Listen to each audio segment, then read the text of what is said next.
Good morning, dears. Welcome to today's English class. I think you all are safe at your home. Are you all happy? Are you enjoying all these online classes? I hope so. Okay, shall we move to our class? Yes. So now we were discussing about the story of a 12-year-old boy. Isn't it? Yes. So what was his ambition? He had an ambition. Do you remember the ambition of the boy? Yes, to touch the river personally. So he started his journey towards the river. So let me ask you one question. How did he got the chance to visit the river? ആ river visit ചെയ്യാനായിട്ട് കുട്ടിക്ക് എങ്ങനെയാണ് ഒരു അവസരം കിട്ടിയത്? Yes, his parents went to visit his relatives' home and would not return back till evening. വൈകുന്നേരമാകാതെ തിരിച്ചു വരില്ല എന്ന് അവന് ഉറപ്പായിരുന്നു. പാരൻസ് എങ്ങോട്ടാണ് പോയിരുന്നത്? ആ റിലേറ്റീവ്സിൻ്റെ വീട്ടിലേക്കാണ് പോയിരുന്നത് അല്ലേ? അങ്ങനെയാണ് ആ റിവർ വിസിറ്റ് ചെയ്യാൻ അവനൊരു ചാൻസ് കിട്ടിയത്. So he started his journey and he took a loaf of bread in his hand and it was wrapped in a newspaper. So he closed all the doors and windows and he started the journey. And how was the path? It was an easy road? No, it was not an easy road. It was a steep road, then rose, then went round the big mountain. Isn't it? And what all things he enjoyed through the journey? എന്തൊക്കെ കാര്യങ്ങളാണ് അവൻ കണ്ടത്? Yes, the creepers, the screeching sound of parrot. Then, what all things he enjoyed? Yes, the golden head of dahlia. The flowerless plants, that is ferns, green ferns. Yes, so he enjoyed many things and he met 3 persons. Who are they? At first he met a woodcutter, secondly a girl, and finally a village boy. He became very happy when he got the company of the village boy because the village boy was his own age.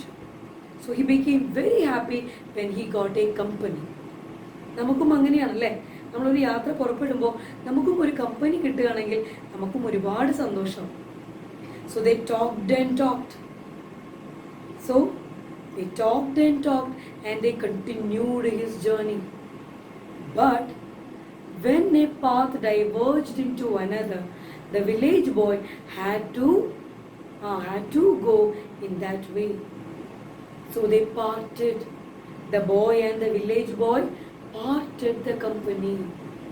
And our boy became alone again. Thus he became very sad. അവർ enjoy ചെയ്ത് മുന്നോട്ട് പോയിക്കൊണ്ടിരിക്കുകയായിരുന്നു. പക്ഷെ ഒരു വഴി എത്തിയപ്പോൾ നമ്മുടെ village ബോയ്ക്ക് ആ വഴിയിലൂടെ പോകേണ്ടതായിട്ട് വന്നു. They parted the company. അവർ വേർപിരിഞ്ഞു അല്ലേ? ആൻഡ് അവർ ബോയ് ബിക്കേം അലോൺ. അവൻ വീണ്ടും ഒറ്റയ്ക്കായി. What will become? ഇനി എന്തായിരിക്കും സംഭവിച്ചിട്ടുണ്ടാവുക? Will he continue the journey? നമ്മുടെ ബോയ് കണ്ടിന്യൂ ചെയ്യുന്നു തോന്നുന്നുണ്ടോ നിങ്ങൾക്ക്? So let's see.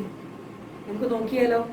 So you just take page number 12, read from the beginning till the end. First you read individually. You can take your pencil, you can underline the difficult words, then you have to come back to my class. Okay? Will you read the story? Right.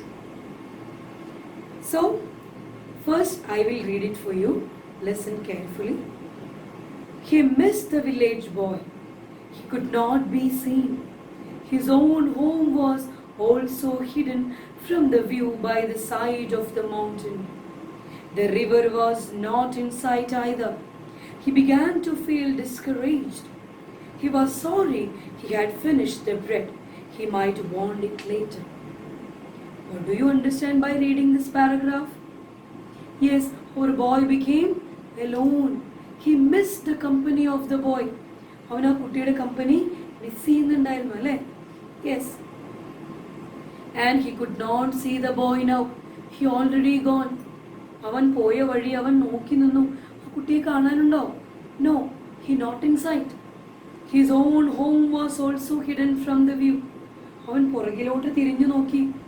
അവന്റെ വീട് കാണുന്നുണ്ടോ? No, he already completed 1.5 hours. 1 മണിക്കൂറിലധികം അവൻ travel ചെയ്തിട്ടുണ്ട് അല്ലേ? ഇവിടെ നിന്ന് നോക്കിയാൽ അവന്റെ വീട് കാണാൻ പറ്റുമോ? No, he can't see his own home and he can't see the boy. രണ്ടും കാണാൻ പറ്റുന്നില്ല. And the river was not in sight either. And he looked forward. അവൻ മുന്നിലോട്ട് നോക്കി. അവന് റിവർ കാണാൻ പറ്റുന്നുണ്ടോ? No, he cannot see the river at all. So he became discouraged. What is the meaning of the word discouraged? അവനൊരു നിരുത്സാഹം തോന്നി. മുന്നോട്ട് പോവാൻ യാതൊരു ഉത്സാഹവും അവന് തോന്നിയില്ല. എന്താ കാരണം? When he looked forward, he cannot see the river, and he looked aside, he cannot see his friend, and he looked at the back, he could not see his own home. മുന്നിലോട്ട് നോക്കിയപ്പോൾ റിവറും കാണാനില്ല, പുറകിലോട്ട് നോക്കിയപ്പോൾ അവൻ്റെ വീടും കാണാനില്ല, സൈഡിലേക്ക് നോക്കിയപ്പോൾ അവൻ്റെ കൂട്ടുകാരനെയും കാണാനില്ല. അവൻ ആകെ ഒറ്റപ്പെട്ടതുപോലെ അവന് തോന്നിയിട്ടുണ്ടാവും അല്ലേ? അവൻ എന്ത് തോന്നി? മുന്നോട്ട് പോകാനൊരു ഉത്സാഹവും അവന് തോന്നിയില്ല.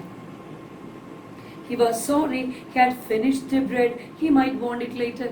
അവൻ്റെ കയ്യിൽ ഇനി ഭക്ഷണം ബാക്കിയുണ്ടോ? He completed his food. അവൻ്റെ ഭക്ഷണം, അവൻ്റെ ലോഫ് ഓഫ് ബ്രെഡ് ആ കൂട്ടുകാരന് പകുത്ത് കൊടുത്ത് 2 പേരും ഇരുന്ന് കഴിച്ചില്ലേ? ഇനി അവൻ്റെ കയ്യിൽ ബാക്കി ഭക്ഷണം ഉണ്ടോ? ഇല്ല. അതിലവൻ ഇപ്പോൾ ഒരു കുറ്റബോധം തോന്നി. He was sorry. അവനൊരു കുറ്റബോധം തോന്നി.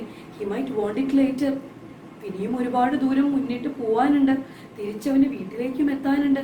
അവന് വിശക്കുമിടയിലല്ലേ അവൻ ആ ബ്രെഡ് വീണ്ടും ആവശ്യമായിട്ട് വന്നതിനെ മുഴുവനും കഴിച്ചതിൽ അവന് കുറ്റബോധവും തോന്നി.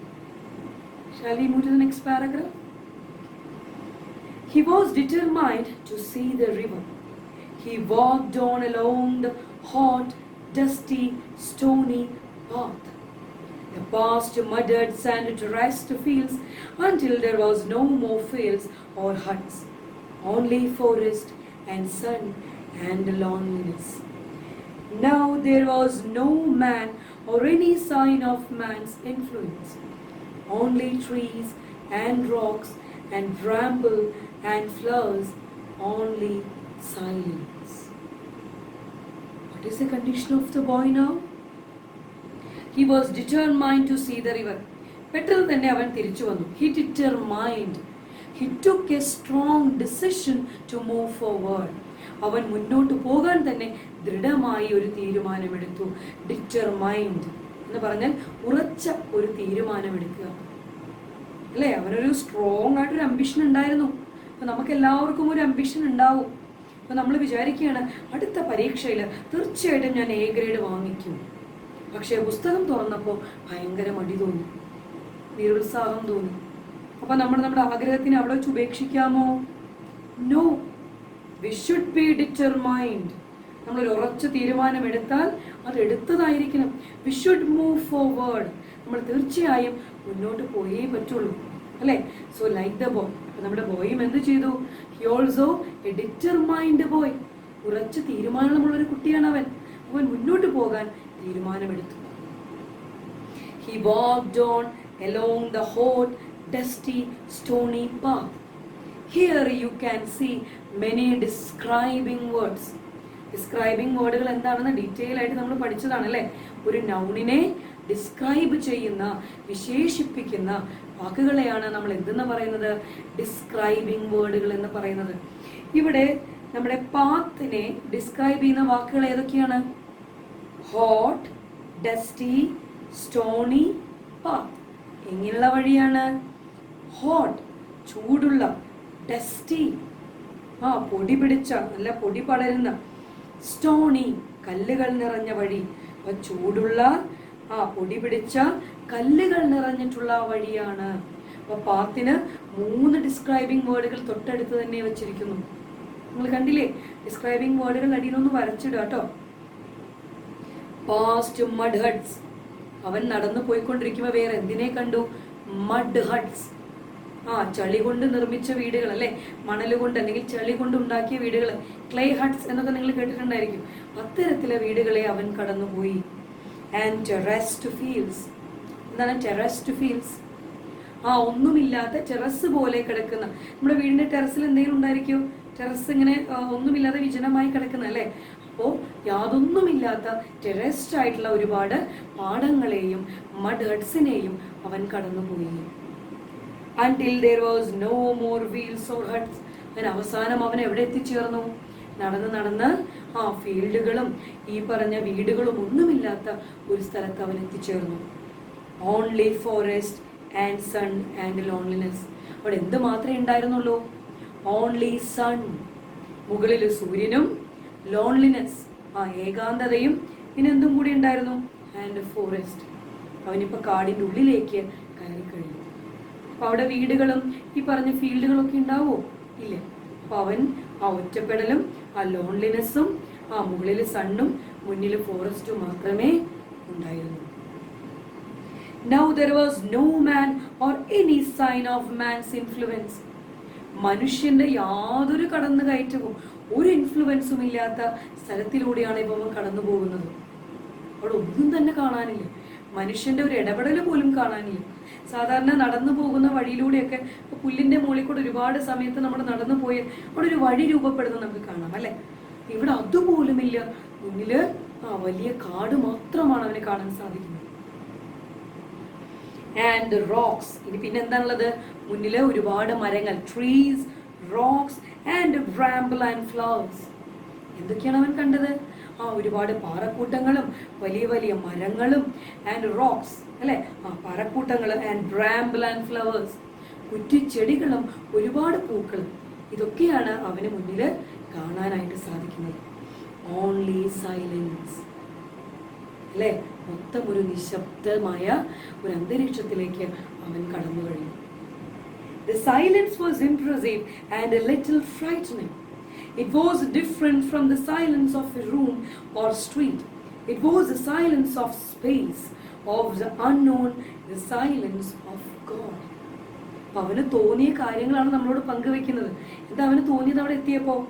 The silence was impressive. Silence, നിശബ്ദത വളരെ നന്നായിട്ടൊക്കെ ഉണ്ട്.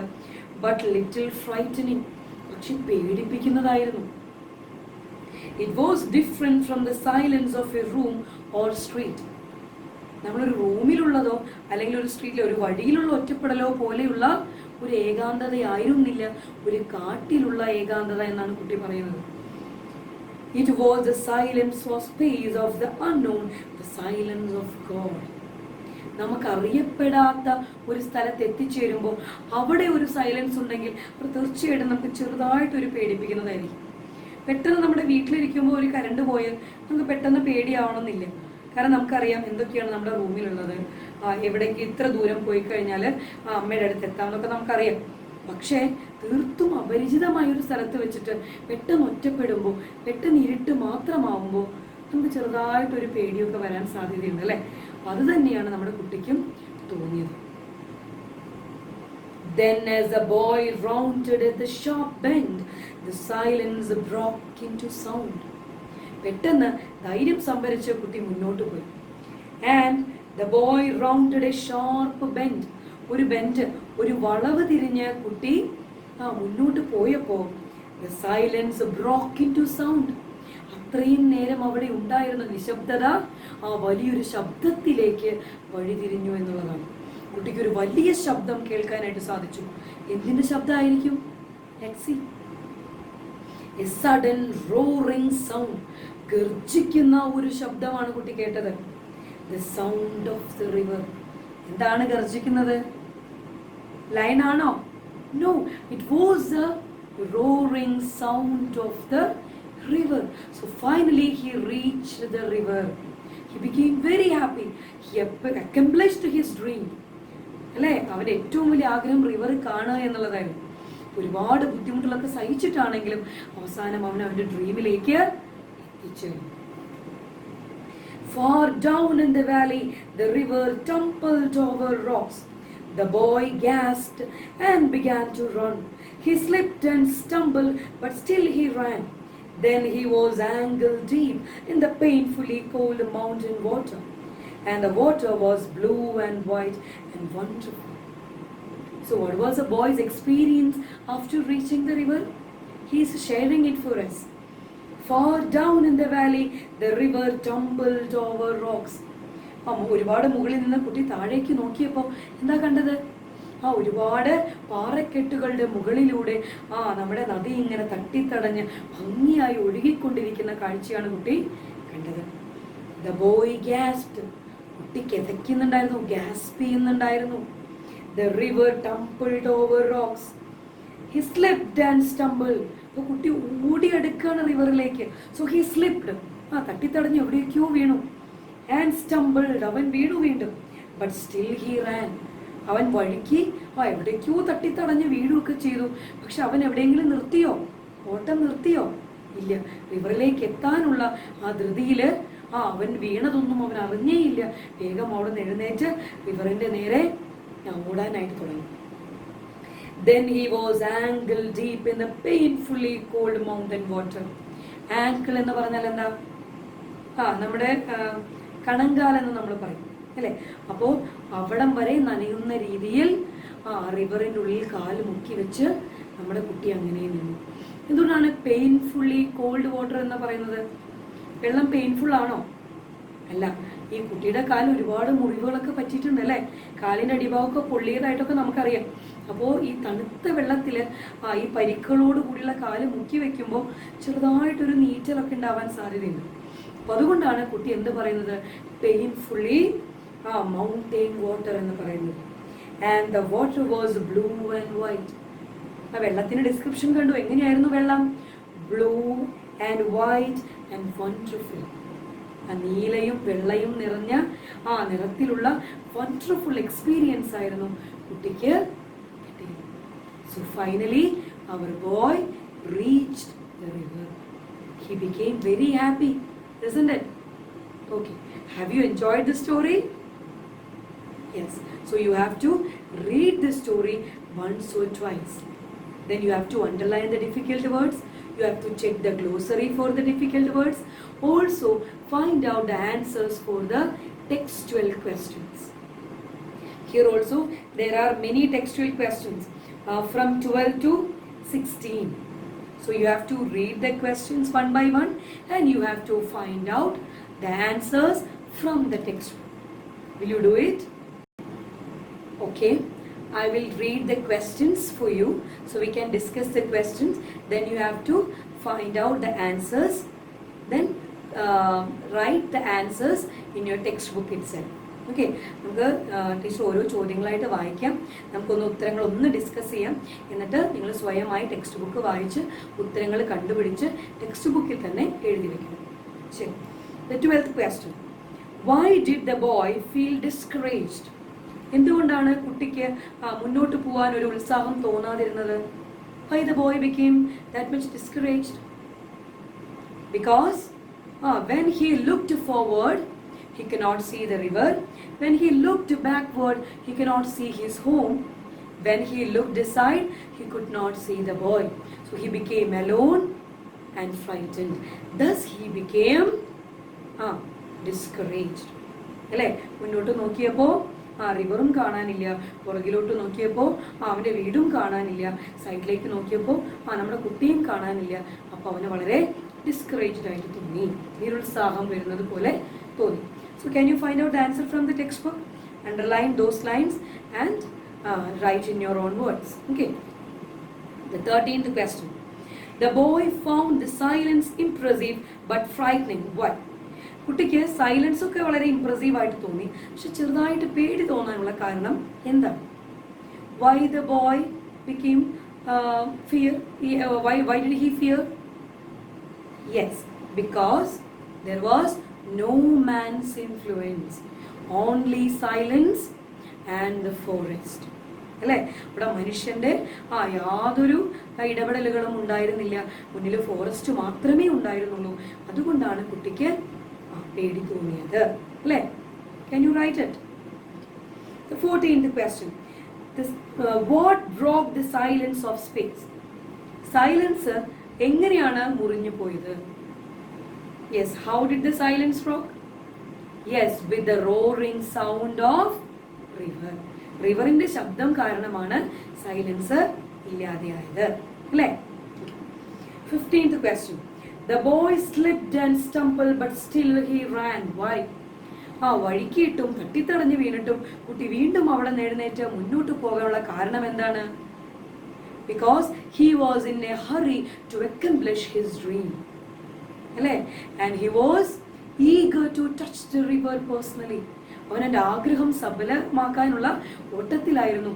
അതുകൊണ്ടാണ് വീണിട്ടും അവിടെ എഴുന്നേറ്റ് മുന്നോട്ട് പോയത്, അല്ലേ? Identify the words used to describe the water. Water എന്ന നൗണിനെ ഡിസ്ക്രൈബ് ചെയ്യുന്ന വാക്കുകൾ ഏതൊക്കെയാണ്?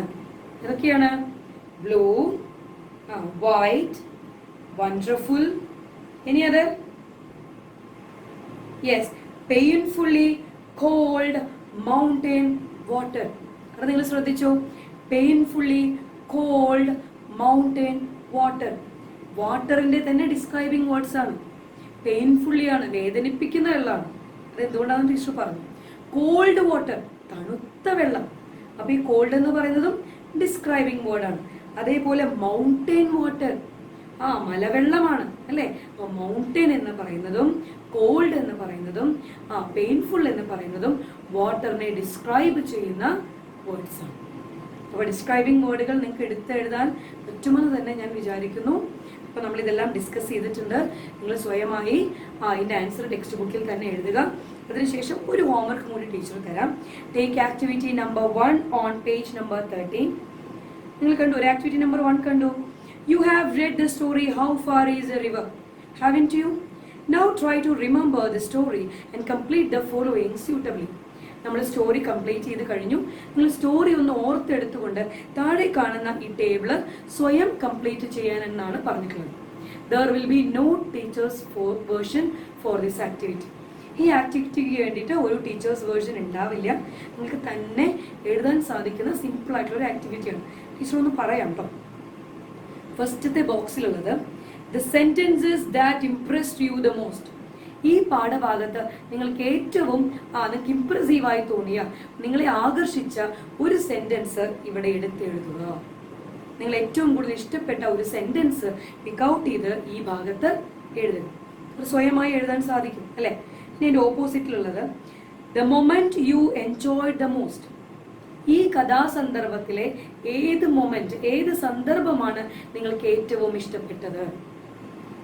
നിങ്ങൾക്ക് വേണമെങ്കിൽ പറയാം when the boy reached the river finally. അവസാനം ആ ബോയ് റിവറിലേക്ക് എത്തിച്ചേർന്ന ആ സന്ദർഭമാണ് എനിക്ക് ഇഷ്ടപ്പെട്ടത്. നിങ്ങൾക്ക് അതാണെങ്കിൽ അത് എഴുതാം. അതല്ല വേറെ എന്തെങ്കിലും ആണെങ്കിൽ നിങ്ങൾക്ക് when he shared the loaf of bread with the village boy, അതാണെങ്കിൽ അത് എഴുതാം. അത് എനിക്ക് ഇഷ്ടമുള്ള ഒരു കഥാസന്ദർഭം അവിടെ എഴുതാം. ചെറിയൊരു സെന്റൻസ് ആക്കി എഴുതിയാൽ മതിയാവും കേട്ടോ. ഇനി തൊട്ട് താഴെ the characters who touched your heart. നിങ്ങളുടെ ഹൃദയത്തെ സ്പർശിച്ച കഥാപാത്രങ്ങൾ ആരൊക്കെ? ബോയിന് ഇഷ്ടപ്പെട്ടെങ്കിൽ ദ ബോയ്. ഇനി വില്ലേജ് ബോയിനാണ് ഇഷ്ടപ്പെട്ടെങ്കിൽ നിങ്ങൾക്ക് വില്ലേജ് ബോയ് എന്ന് എഴുതാം. വുഡ് കട്ടറിന് ഇഷ്ടപ്പെട്ടെങ്കിൽ വുഡ് കട്ടർ എന്ന് എഴുതാം. ഗേളിനെയാണ് ഇഷ്ടപ്പെട്ടെങ്കിൽ ഗേൾ എന്ന് എഴുതാം. ഇനി അങ്ങനെ നിങ്ങൾക്ക് ഇഷ്ടപ്പെട്ട കഥാപാത്രങ്ങളുടെ പേരുകൾ നിങ്ങൾക്ക് അവിടെ എഴുതാം. ഇനി the last box the pictures that flashed through your mind. ഈ കഥയെ പറ്റി ആലോചിക്കുമ്പോൾ എന്ത് വിഷ്വൽ ഇമേജ് ആണ് നിങ്ങളുടെ മനസ്സിലേക്ക് വരുന്നത്? എന്ത് ചിത്രമാണ് നിങ്ങളുടെ മനസ്സിലേക്ക് ആദ്യം വരുന്നത്? അപ്പൊ നിങ്ങൾക്ക് എഴുതാം when the boy standing in front of his house. അല്ലെങ്കിൽ നിങ്ങൾക്ക് എഴുതാം a flash of red and green. തത്ത പറന്നു പോയത് പറഞ്ഞു ഓർക്കുന്നു, അങ്ങനെയാവാം. അല്ലെങ്കിൽ the trickle of water, അതാവാം. അപ്പൊ നിങ്ങളുടെ മനസ്സിൽ വരുന്ന ഒരു ചിത്രം, ഈ കഥയെ പറ്റി ആലോചിക്കുമ്പോൾ വരുന്ന ഒരു ചിത്രം എന്താണോ അത് നിങ്ങൾക്ക് അവിടെ എഴുതാം. നിങ്ങൾക്ക് എഴുതിക്കൂടെ? I hope you can do this all activities alone, and if you have any doubts you can ask me. So in the next class we can meet again. Okay, thank you.